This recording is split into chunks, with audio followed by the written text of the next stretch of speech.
नमस्कार, NockingNews.com में आपका स्वागत है। मैं हूं गिरजेश वशिष्ठ। भैया अब तो एक ही बात रह गई है कि ये कहावत है वो गांव में जो होती है, एक आदमी जो है वो इस बात को मानने को तैयार नहीं था। वो बार बार बोले मुर्गे की 3 टांग होती है। पूरे गांव ने समझा लिया, नहीं मान रहा था तो भैया पंचायत बुलाई गई, सारे पंच इकट्ठे हो गए। अब पंचों से कहा गया कि भाई बताओ, फैसला करो। तो पंचों ने कहा भाई टांग 2 होती हैं, 2 मानोगे अब तुम, क्योंकि मुर्गे की 3 टांग नहीं होती है, ये गलत जानकारी है तुम्हारे पास। बोले पंचों का हुक्म सर माथे पर, लेकिन मुर्गे की टांग 3 ही होती है। तो जब इस पे कोई तारू हो जाए ना, तो फिर उसको भगवान ऊपर से आके भी बुद्धि शुद्धि नहीं दे सकते हैं। कम से कम जब सरकार के खिलाफ कुछ आरोप लग रहे होते हैं, घोटाले की बातें हो रही होती हैं, तो जितनी जानकारियां आ रही हैं उनके आधार पर ही आपको राय बनानी पड़ती है। 7 तालों में वो जानकारी बंद है और उस देश का मजबूत सुरक्षा तंत्र उस जानकारी को छिपा रहा है। और वो जानकारी जब आपको मिल रही है तो पूरी जानकारी तो मिलेगी नहीं, कुछ ना कुछ रह जाएगा। तो आपको जो मिली है उसके आधार पर ही राय बनानी पड़ती है। राफेल घोटाले में फिर एक खुलासा हुआ है और आज हम इसी खुलासे की बात करने वाले हैं। ये खुलासा सीधे सीधे पूरे देश के सिस्टम को नंगा कर देता है। कहीं मत जाइए। फेसबुक पे अगर आप है तो फॉलो जरूर कर लीजिए, क्योंकि फेसबुक पे जो लोग देखते हैं उनके वो फॉलो, चूंकि देखिए पुराने पेज के मेरे जो 4-5 लाख फॉलोअर थे वो पेज तो हैक हो गया। अब नए पेज में फॉलोअर बढ़ाने पड़ेंगे, तो अभी कुल 1 लाख के आसपास ही हुए हैं। तो जल्दी जल्दी फॉलो करो। मैं अभी आया।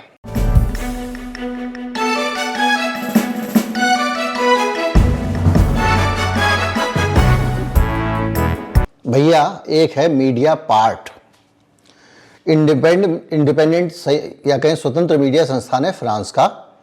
उसने राफेल पर एक से एक खुलासे किए हैं और मीडिया पार्ट ने अब जो डॉक्यूमेंट सामने लाए हैं उनके पास कुछ बच नहीं जाता है। आपको सब पता है कि भारत में किस तरह से राफेल की जांच हुई, क्या हुआ और किस तरह से वो जांच खत्म हो गई, सुप्रीम कोर्ट में कैसे फैसला हुआ। जिन जज साहब ने फैसला दिया उनके ऊपर भी लोगों ने उंगलियां उठाई, कहा कि इन्होंने राज्यसभा की सदस्यता हासिल कर ली। जो भी है, लेकिन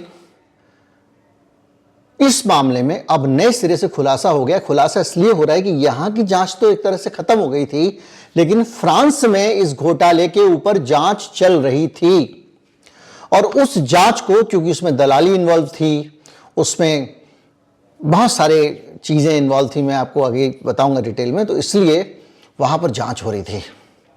उस जांच को भी भारत की सरकार ने बहुत सारे ब्रेक लगाने की कोशिश की है और उस जांच को बंद करने की पूरी कोशिश की है।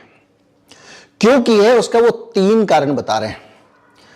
3 नेता उसमें फंस रहे हैं। उसमें एक हमारे मोदी जी हैं, जो मैं नहीं कह रहा हूं, डसाल्ट कह रहा है। दूसरा ओलांद, जो पहले फ्रांस के प्रधानमंत्री थे, और मैक्रो, जो अभी प्रधानमंत्री हैं। तो ये तीनों लोग, अगर ये जांच पूरी हो जाती है, फ्रांस वाली मुकम्मल हो जाती है, तो ये तीनों लोग फंस सकते हैं। इसलिए इस जांच को फ्रांस की और भारत की सरकार दोनों मिलकर अटका रहे हैं। अटका कैसे रहे, इसके लिए आपको ये समझना पड़ेगा कि 2016 में आपको पता है कैसे समझौता हुआ था राफेल का।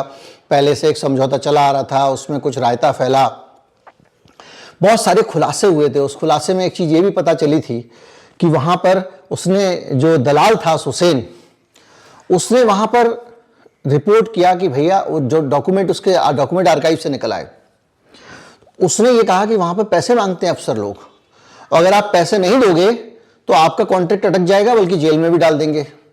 तो जल्दी जल्दी फाइनल करो। ये सब चलता रहा और इस बीच में आ गया 2014, मोदी जी आ गए, उन्होंने इस डील को कैंसिल किया। नए सिरे से डील हुई, नए सिरे से दाम तय किए गए, और जो दाम तय किए गए उन पर कई तरह के आरोप हैं, दूसरी चीजें हैं, उस पर मैं जाऊंगा। तो चूंकि मामला सुप्रीम कोर्ट उसका निपटा चुका है, तो मैं उस पर कुछ भी सही और गलत नहीं बोल सकता हूं। खैर, 7.8 अरब यूरो में हमने 36 लड़ाकू विमान राफेल खरीदे थे 2016 में। और 2 फ्रांसीसी न्यायाधीशों को जब इस पे करप्शन की बात आई, करप्शन की बात यह थी कि वो जो सुशेन नाम का आदमी था, सुशेन गुप्ता, कहा जाता है कि उसने बहुत सारी किकबैक दी। हमारे अंबानी साहब को भी उन्होंने पैसे दिए और ये पूरी डील मुकम्मल कराने के लिए कई खेल किए, यानी अंबानी साहब को पैसे दिए, अंबानी साहब के जरिए पीछे कुछ हुआ होगा, और जो पैसे इनके हिसाब से दिए गए वो उन्हीं ऑफशोर कंपनियों के जरिए दिए गए। एक सिंगापुर की कंपनी, एक मॉरिशस की कंपनी को भुगतान किया सुषेण गुप्ता ने। अगस्ता वेटलैंड हेलीकॉप्टर की दलाली में भी यही सुषेण गुप्ता शामिल था, और उसके जो दस्तावेज ईडी में सामने आए थे उसके हिसाब से उसकी जांच में भी राफेल के करप्शन का जिक्र था। ईडी ने इस पर कोई चार्जशीट दाखिल नहीं की है। ये वहां का मीडिया पार्ट सवाल उठाता रहा है। तो जो ताजा सवाल आया है उसमें फ्रांस के जो न्यायाधीश इसकी जांच कर रहे थे उन्होंने ये कहा है कि भारत की सरकार जांच को अटका रही है, लटका रही है और खत्म कर देना चाहती है। इन दोनों फ्रांसीसी न्यायाधीशों ने कहा कि मोदी सरकार की तरफ से कोई सहयोग नहीं मिल रहा है। इमैनुअल लेनिन करके जो हैं वो फ्रांस के राजदूत हैं, आजकल वो ब्राजील में हैं। उन्होंने 25 जुलाई को इसी 2023 में एक डिप्लोमेटिक नोट लिखा। जो यहां राजदूत होता है वो नोट लिख के अपनी सरकार को सूचना देता है ताकि रिकॉर्ड में रखे। और उन्होंने लिखा कि भारत के साथ आपराधिक मामलों में जांच जो है उसको लेकर कई चुनौतियां हैं, और इन चुनौतियों पर उसने विस्तार से प्रकाश डाला है। और कई मामलों में भारतीय लोग जो पार्टनर्स थे जिनको जांच कर रहे थे उन्होंने बहुत देरी की और अक्सर मामलों को आधे अधूरे तरीके से निपटाने की कोशिश की। मीडिया पार्ट की रिपोर्ट कहती है कि 2022 में संदिग्ध भ्रष्टाचार, प्रभाव पेडलिंग और पक्षपात की आपराधिक जांच के 2 फ्रांसीसी न्यायाधीशों ने जो जांच की थी वो अटका दी गई है। भारत सरकार 8 महीने तक फ्रांस का दूतावास अंतरराष्ट्रीय सहयोग के फोरम पे इस सरकार से कह रहा था कि आप हमें जानकारी दीजिए। 8 महीने तक ये उसको लटकाते अटकाते रहे और अंत में सारा कम्युनिकेशन उस मामले पे बंद कर दिया। तो जो फ्रांस का यहां पर राजदूत था वो लिख के गया है कि भैया ये सारी फाइल बंद करने के बाद में ये साबित हो गया है कि भारत की सरकार अंतर्राष्ट्रीय सहयोग के सिद्धांतों को ना मानते हुए इस जांच में सहयोग नहीं दे रही है, और उसने जानकारियां देने से मना कर दिया। दरअसल क्या हुआ था कि जांच के लिए फ्रांस से भी जानकारियां मांगी गई थी और यहां से भी मांगी गई थी, और उन जानकारियों को वहां जो जांच कर रहे हैं जज उनको देना था, जिसको इन्होंने कर दिया है। 11 और 12 अगस्त को कोलकाता में अभी G20 जब समिट हुआ था तो उसके बीच में एक भ्रष्टाचार विरोधी शिखर सम्मेलन भी G20 देशों का हुआ था। वहां पर भी इस मौके का फायदा उठाकर फ्रांस के डिप्लोमेट्स की तरफ से और वहां के सरकारी तंत्र की तरफ से दोबारा से भारत को ऊपर ये मामला खोला गया और कोशिश की गई कि भारत इसमें हो सकता है अब कुछ पेपर साझा कर दे ताकि इस जांच को मुकम्मल किया जा सके। इसमें बहुत सारी चीजें हैं, डिस्काउंट हैं, छोटे अंबानी को ठेका है, बहुत सारी चीजें हैं, बहुत डिटेल है, इसमें मामला फंस जाएगा।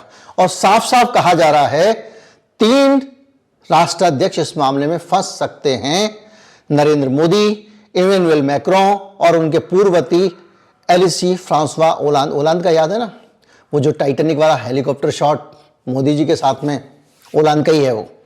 और ये मामला कब से चला आ रहा है? 2018 से। 2018 में न्यायाधीशों ने भारतीय अधिकारियों से दसाल्ट और एक प्रभावशाली रक्षा व्यवसायी कौन, सुषेण गुप्ता से संबंधित न्यायिक दस्तावेज भेजने का अनुरोध किया था, जिन्हें कथित अगस्ता वेटलैंड चॉपर घोटाले में इन्फोर्समेंट डायरेक्टरेट द्वारा गिरफ्तार किया गया। सुषेण गुप्ता को गिरफ्तार किया था ईडी ने, मैंने बताया था आपको।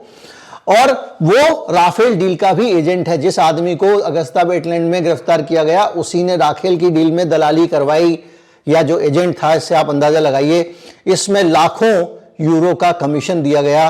2021 में ये रिपोर्ट बाकायदा मीडिया पार्ट ने जारी की थी और तब से वो मीडिया संस्थान इसको फॉलो कर रहा है। इसके साथ साथ जो फ्रांस के जो न्यायाधीश हैं उन्होंने इस मामले में कई जगह पे सर्च करने, तलाशी देने का भी आदेश दिया था, और जिनमें दो ऑफिस बताए गए थे। एक डसाल्ट रिलायंस एरोस्पेस लिमिटेड का headquarter, Dassault Reliance aerospace limited मतलब अनिल अंबानी और सुषेन गुप्ता, इन्होंने मिला के जो कंपनी बनाई थी वो कंपनी, और कहा था कि यहां पे मारो छापा, अनिल अंबानी इसको चलाते हैं। हिंदू ने 2019 में, भारत के 2019 में भारत के अखबार हिंदू ने कहा था कि एंटी करप्शन जो धाराएं थी उस डील में, वो 2016 के एग्रीमेंट में हटा दी गई। यानी दोनों देशों के बीच में एग्रीमेंट हुआ तो एंटी करप्शन धारा हटा दी गई, यानी इस मामले में करप्शन का कोई केस चलेगा ही नहीं। मैं आपको नहीं कह रहा था, इससे ज्यादा कुछ स्पष्ट चाहिए क्या?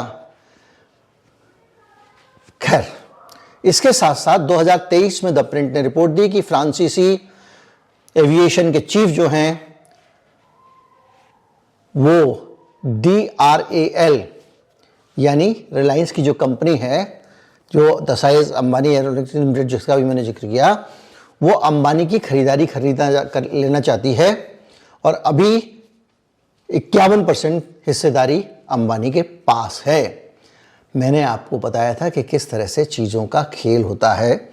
अभी एक कानून सरकार और लेकर आ रही है, उस पर मैं आपको बताऊंगा। कुछ सॉफ्टवेयर के इंपोर्ट और एक्सपोर्ट को लेकर है, उसमें भी सॉफ्टवेयर के मामले में ही ज़्यादा पैसा इधर से उधर होता है। खैर, फ्रांस के राजदूत ने रिकॉर्ड पे लिख के साफ साफ बोल दिया है कि इस देश की सरकार फ्रांस के घोटाले को छिपाने के लिए पूरा जोर लगा रही है।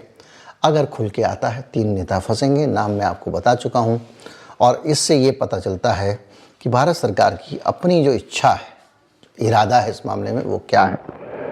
अब आप इसको थोड़ा सा ठंडे दिमाग से सोचें। चौकीदार सारे ईमानदार होते हैं, हमारा भी है, मान लिया, लेकिन आप अगर किसी देश से कोई एक डिफेंस डील कर रहे हैं, उस देश के साथ जो पहले से चली आ रही डील है उसको बदलते हैं, नई डील करते हैं। उस डील को करने में आप एंटी करप्शन का क्लॉज हटा देते हैं ताकि बाद में कोई पकड़ा ना जाए, गिरफ्तार ना हो। उस डील पे 2 देशों में जांच शुरू होती है, फ्रांस में भी उस पर नजर पड़ती है क्योंकि उसमें घोटाला है। ईडी के दस्तावेज में ये डील दिखाई दे रही है, और अभी मीडिया पार्ट ने फिर डॉक्यूमेंट निकाल लिए। फ्रांस का राजदूत लिख रहा है कि हमने सिर के घोड़े खोल लिए, भारत सरकार जांच में सहयोग नहीं कर रही है, कमीशन खोरी हुई है। तो इसके बाद कहने के लिए कुछ बचता है तो बताइए। उम्मीद करता हूं वीडियो आपको अच्छा लगा होगा। इस वीडियो में बहुत सारी बातें जो मैंने नहीं कही, वो सारी बातें आपको पहले से पता होंगी। नमस्कार, जय हिंद।